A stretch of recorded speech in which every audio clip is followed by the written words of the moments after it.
we shall have to do that. I hope we shall be able to convince the Americans. That's critical, as I said, but even if we don't, we shall have to do that. Now, I would just want to say one thing about winning a war against terrorism. I used to be the chief intelligence officer of Central Command, and before the second Intifada. And I remember in mid-2000, before the second Intifada, we knew the Intifada was coming. And I was sitting in the room that we used in the Central Command for thinking about how we are going to fight the second Intifada. And the group of 6 generals came into the room. I was sitting there alone. And they asked me, what are you doing? And I said, I'm planning how we are going to win the war against the Palestinian terrorism that's going to start in some time. So they said to me, why do you waste your time? No, don't you know that nobody can win a war against terror? I told them, listen, we have a commitment to win this war against terror. I believe this war is going to last 6 years, but we are going to eventually win it because we don't have any other option. And I think in this respect, this war in Gaza is similar. It's going to be long. All those who believe that this can be done within a very short period of time are telling themselves all kinds of nice stories that have nothing to do with reality. This is going to take time. We can and we will win the war against Hamas. General Cooper-Wasser meant the IDF Central Command. Indeed. If there is any impression that he met with CENTCOM, this is not what he meant. Which includes Central Israel, Judea, Samaria, the Jordan Valley, and more. Colonel Rayburn, I'd like to hear your take on this, since obviously we know it took roughly 9 months to eradicate the Islamic State in the Iraqi city of Mosul. And the last I checked, Operation Inherent Resolve is still operational in trying to ensure that the Islamic State does not rear its ugly head. And albeit all of those efforts by the superpower, the United States of America, and its allies and partners, both in the region, but also additional special operators from other allied countries, it seems like attacks persist. What can we learn from those challenges, and does the United States take its own challenges also into consideration when dealing with Israel, which is dealing with as complex issues as Mosul was?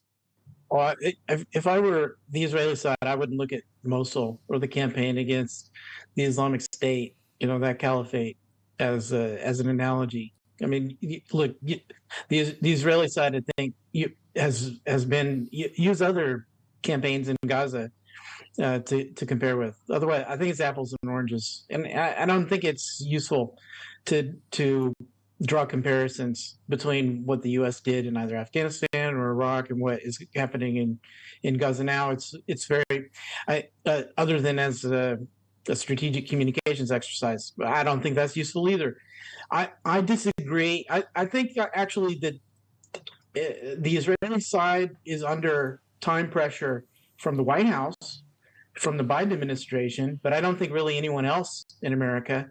It may be that global opinion and global diplomatic pressure, is on that's time pressure against Israel to wrap things up or to forego an operation in Rafah. But in the United States, I think the Biden administration's insistence on no Rafah operation is set and trying to push for what would actually be a military premature end to the campaign is out of step with popular opinion, and it's out of step with the sentiment of Congress. And so I don't think that a U.S. administration of any kind can go really very far out of the ambit of congressional will on this question or on the U.S.-Israel relationship. So I don't really think the clock is actually ticking down that quickly.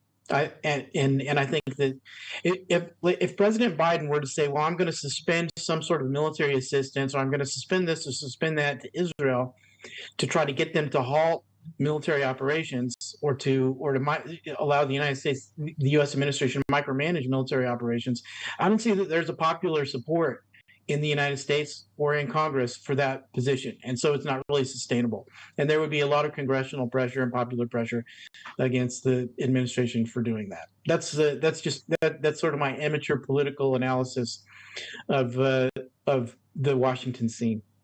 I appreciate that. We're drawing near to the end of the program, roughly 2 minutes left. Mr. Oren, what are we to expect in the near future? Are we to expect a certain alleviation of tensions, or is this only going to continue to mount? Well, we've been speaking about Biden, but an earlier president, John F. Kennedy, once said, life is unfair. He was rich. He won the presidency relatively early in life, and then he was assassinated. So you can look at this unfairness from various angles. It's not fair to blame Israel for the way it conducts the campaign in Gaza.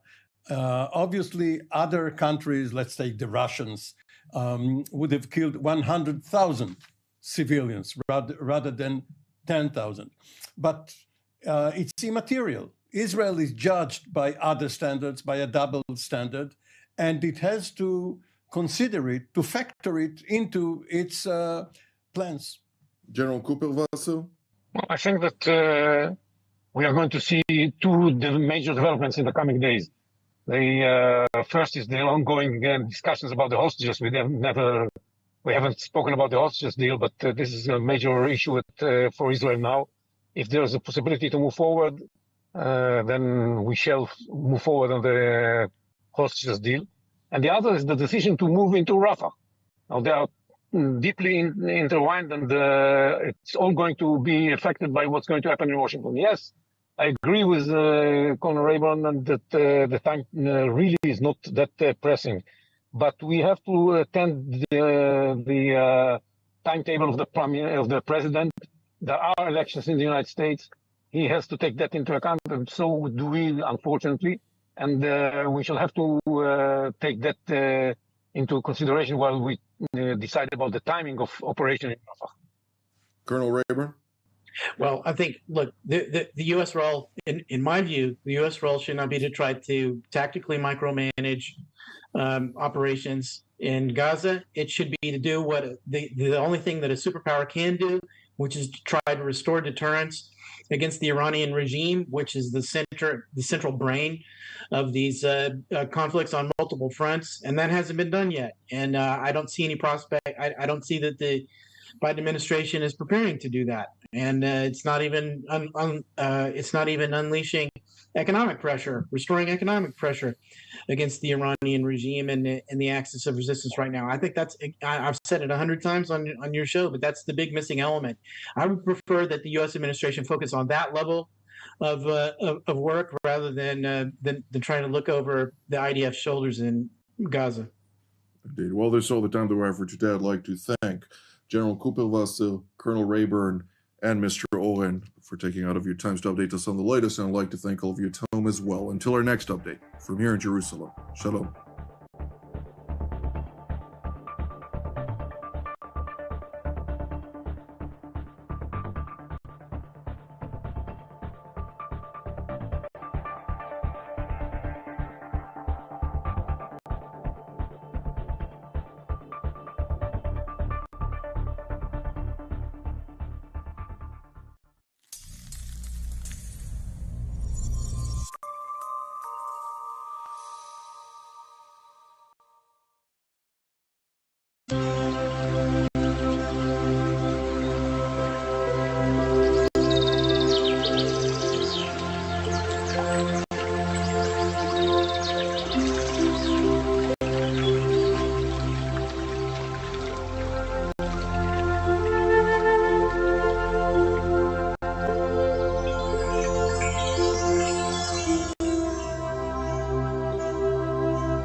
Ja, välkommen till Sveb TV. Jag heter Mikael Wilgert och jag sitter här